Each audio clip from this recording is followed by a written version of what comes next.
Hello friends, আপনারা সবাই কেমন আছেন? আশা করছি আপনারা প্রত্যেকেই ভালো আছেন।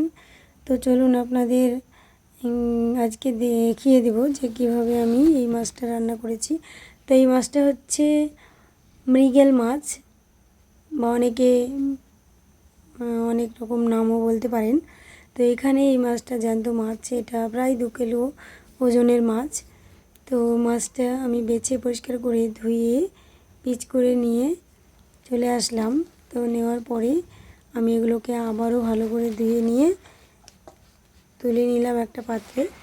তো এইখানে মাছের উপরে স্বাদমতো লবণ, হলুদ আর লঙ্কা গুঁড়ো দিয়ে ভালোভাবে মিশিয়ে নিচ্ছি। তো ভালোভাবে মিশিয়ে নেওয়ার পরে আমি কড়াইতে তেলটাকে গরম করে নিয়ে আমি মাছগুলোকে ভালোভাবে লাল করে ভেজে নেব। তো মাছ ভাজার টিপস আমি এর আগেও দেখিয়েছি কিভাবে তাড়াতাড়ি ভেজে নেওয়া যায়। তো এভাবে আমি মাছগুলোকে ভেজে তুলে নিলাম। তারপরে কড়াইতে আবারও তেল দিয়ে তেলের সঙ্গে গোটা জিরে ফোড়ন, সঙ্গে পেঁয়াজ কুচোনো। তো পেঁয়াজ কুচোনো দেওয়ার পরে একটু পেঁয়াজগুলো লালচে হবে, আর তার সঙ্গে আমি এখানে যে মশলাগুলো মেশাবো সেগুলো অবশ্য লক্ষ্য রাখতে হবে। তো এখানে আমি দিচ্ছি আদা পেস্ট করা, সঙ্গে ওই যে পেঁয়াজ, কিছুটা পেঁয়াজ পেস্ট করে রেখেছি এটা ঝোলটাকে ঘনত্ব করার জন্য। তো সেটাও আমি এর মধ্যে দিয়ে দিলাম, আর সঙ্গে প্রায় 1 চামচ মতো আদা আমি এখানে অ্যাড করলাম।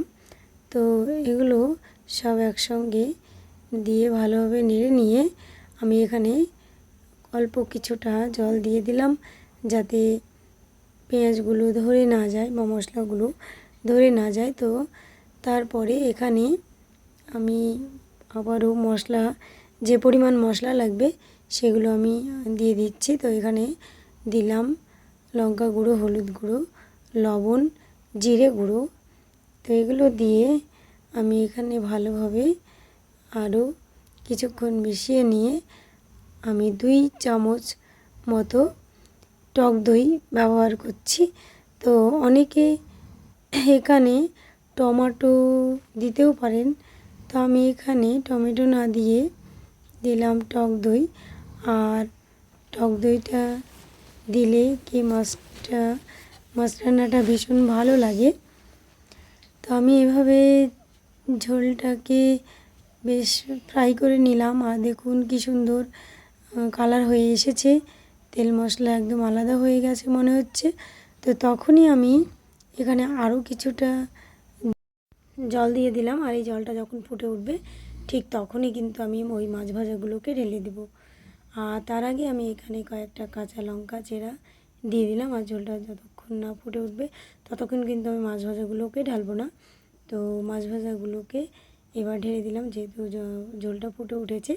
তো এবার আমি এখানে 5 মিনিট পরে মাছগুলোকে আমি নামিয়ে ফেলবো। মাছ রান্নাটা আমার কমপ্লিট হয়ে যাবে। তো আপনাদের যদি ভালো লেগে থাকে তাহলে অবশ্যই আপনারাও ট্রাই করে দেখতে পারেন এইরকম টক দই দিয়ে মাছ রান্না। গরমকালে তো ভীষণই ভালো লাগবে। আর ভালো থাকবেন সবাই। ধন্যবাদ আপনাদের সকলকে।